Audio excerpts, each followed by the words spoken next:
उत्तर प्रदेश की सियासत में काफ़ी समय से भाजपा प्रदेश अध्यक्ष के नाम का बेसब्री से इंतजार किया जा रहा है, लेकिन अभी तक पार्टी आलाकमान यूपी प्रदेश अध्यक्ष के पद पर किसी नाम का ऐलान नहीं कर पाया है। पिछले दिनों हाईकमान ने उत्तराखंड में पूर्व विधायक महेंद्र भट्ट और छत्तीसगढ़ में बिलासपुर से सांसद अरुण साव को प्रदेश अध्यक्ष की कमान सौंप दी थी। करीब 20 दिन पहले योगी सरकार में कैबिनेट मंत्री स्वतंत्र देव सिंह ने भाजपा प्रदेश अध्यक्ष पद से इस्तीफा दे दिया था, लेकिन अभी तक पार्टी यूपी में प्रदेश अध्यक्ष बनाने में लगातार देरी किए हुए है। पार्टी के नेताओं के साथ कार्यकर्ताओं को भी यूपी भाजपा नए प्रदेश अध्यक्ष का इंतजार है। अब एक बार फिर से उम्मीद लगाई जा रही है कि इसी सप्ताह हाईकमान यूपी में नए भाजपा प्रदेश अध्यक्ष की घोषणा कर सकती है। साल 2024 में होने वाले चुनाव को देखते हुए भाजपा ब्राह्मण चेहरे पर दांव खेल सकती है। ब्राह्मण नेताओं में सतीश गौतम, सुब्रत पाठक, हरीश द्विवेदी, योगेंद्र उपाध्याय और श्रीकांत शर्मा का नाम सबसे अधिक चर्चा में है। बता दें कि सतीश गौतम अलीगढ़ से भाजपा से दूसरी बार सांसद हैं, जबकि सुब्रत पाठक कन्नौज से पहली बार भाजपा के टिकट पर चुनाव जीते हैं। योगेंद्र उपाध्याय आगरा से भाजपा के विधायक हैं और योगी सरकार में कैबिनेट मंत्री हैं। हरीश द्विवेदी बस्ती से सांसद हैं, वहीं श्रीकांत शर्मा मथुरा से विधायक हैं और 2017 से 2022 तक योगी सरकार में ऊर्जा मंत्री रहे हैं। बता दें कि हाईकमान को उत्तर प्रदेश के साथ बिहार, झारखंड में भी नए प्रदेश अध्यक्ष का ऐलान करना है। चर्चा है कि 17 अगस्त के बाद कभी भी नए अध्यक्ष का ऐलान हो सकता है। अब हम आपको सभी के बारे में विस्तार से जानकारी देते हैं। सतीश कुमार गौतम भाजपा के सक्रिय राजनेता हैं। सतीश कुमार गौतम यूपी के अलीगढ़ लोकसभा क्षेत्र से सांसद हैं। अलीगढ़ के सरहा में 1 जुलाई 1972 को जन्मे सतीश कुमार गौतम के 2 पुत्र और 1 पुत्री हैं। विवादों में सतीश कुमार का नाम 2 बार आया। सबसे पहले सतीश कुमार सितंबर 2018 में उन्होंने अलीगढ़ मुस्लिम विश्वविद्यालय से जिन्ना की तस्वीर को हटाने की मांग की, और दूसरा तब जब एक वीडियो वायरल हुआ था जिसमें सांसद भिड़ते हुए रेलवे अधिकारी से मांग कर रहे थे कि वैशाली एक्सप्रेस को राजधानी एक्सप्रेस से पहले स्टेशन में प्रवेश करने को मिले, जो कि अनुसूची के खिलाफ था। सतीश को खेलों का बहुत शौक है, वह कबड्डी को सबसे ज़्यादा पसंद करते हैं। वह 2014 के आम चुनाव के दौरान भारतीय जनता पार्टी के उम्मीदवार के रूप में 16वीं लोकसभा के लिए चुने गए थे। इसके बाद 2019 में भी सांसद चुने गए। सुब्रत पाठक, इत्र कारोबारी घराने से ताल्लुक़ रखने वाले सुब्रत पाठक ने छात्र जीवन से ही बीजेपी से जुड़कर खुद को स्थापित किया और जनता के समर्थन से सांसद के सदस्य बने। शहर से पीएमएस कॉलेज में पढ़ाई के दौरान छात्र राजनीति से सियासत की दुनिया में कदम रखने वाले सुब्रत पाठक ने अपने तीसरे चुनाव में सांसद बनने में कामयाबी हासिल की। सांसद बनने से पहले वे बीजेपी और उससे जुड़े संगठन में सक्रिय थे।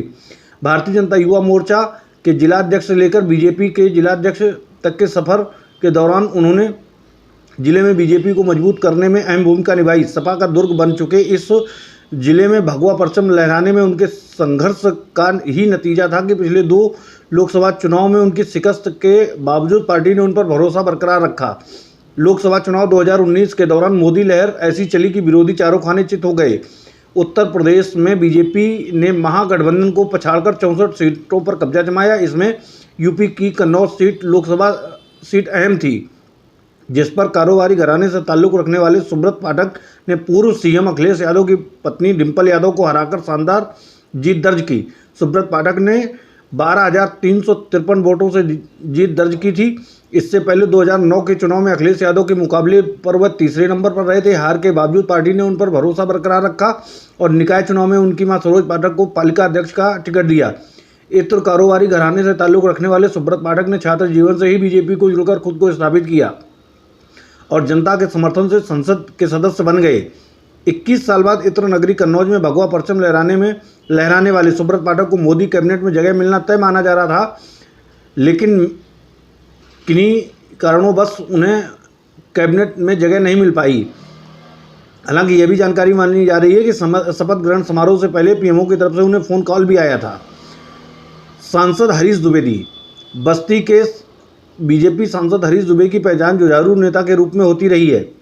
भारतीय जनता पार्टी ने हरीश द्विवेदी को पहली बार 2014 में बस्ती लोकसभा सीट से मैदान में उतारा था। तब मोदी लहर और जनता के साथ ने हरीश को संसद तक पहुंचाया। बीजेपी ने उन पर दोबारा भरोसा जताया और 2019 में फिर मैदान में उतारा। हालांकि इस बार कड़ी टक्कर थी, बावजूद हरीश द्विवेदी ने बाजी मार ली। अपने क्षेत्र में काम करते रहे हैं। बीजेपी सांसद हरीश द्विवेदी की छवि अपने क्षेत्र में आम आदमी की ही रही है। बस्ती जिले में मेडिकल कॉलेज मिलने का श्रेय वहां के लोग हरीश द्विवेदी को ही देते हैं। हरीश द्विवेदी ने अपने क्षेत्र में निजी कंपनियों के CSR यानी कॉरपोरेट सोशल रिस्पॉन्सिबिलिटी के तहत कई काम करवाए, जैसे सरकारी स्कूलों में वाईफाई की सुविधा, सोलर सिस्टम सहित अन्य परियोजनाओं पर काम किया। बस्ती इलाके में कई चीनी मिलें हैं। क्षेत्र के गन्ना किसानों का बकाया वहां का बड़ा मुद्दा रहा है। कहा जाता है कि बीजेपी राज में उनके बकाये दिलवाने में हरीश द्विवेदी की अहम भूमिका रही है। योगेंद्र उपाध्याय एक भारतीय राजनीतिक और 18वीं उत्तर प्रदेश विधानसभा के सदस्य हैं और उत्तर प्रदेश की 16वीं व 17वीं विधानसभा के सदस्य भी थे। उपाध्याय भारतीय जनता पार्टी के सदस्य हैं। वह उत्तर प्रदेश के आगरा दक्षिण निर्वाचन क्षेत्र का प्रतिनिधित्व करते हैं। उनका जन्म 30 अक्टूबर 1955, लगभग 66 आयु की उम्र में वह आगरा दक्षिण क्षेत्र की राजनीति करते हैं।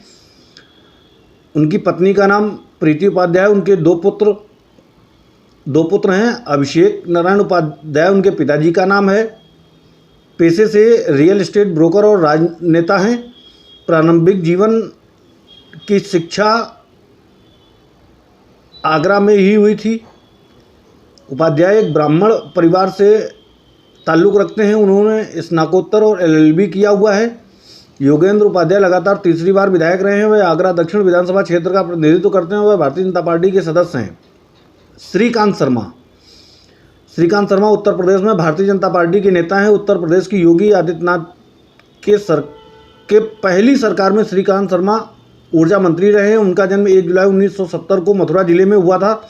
उनके पिता का नाम राधारमन शर्मा और माता शारदा देवी है। श्रीकांत शर्मा के परिवार में उनकी पत्नी शालिनी शर्मा और 2 बेटे हैं।